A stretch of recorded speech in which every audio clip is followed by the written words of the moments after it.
bacon and cheddar smoked sausage. Let's see how it snaps.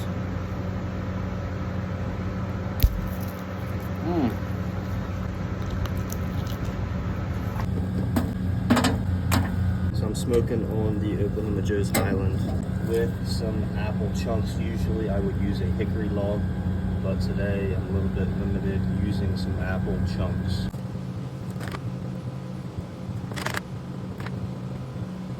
About an hour and a half, 2 hours. Now they're at 160.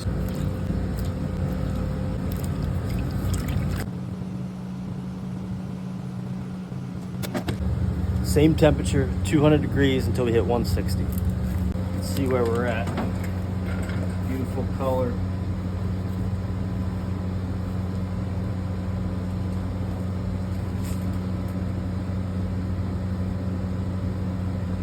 All right, not bad.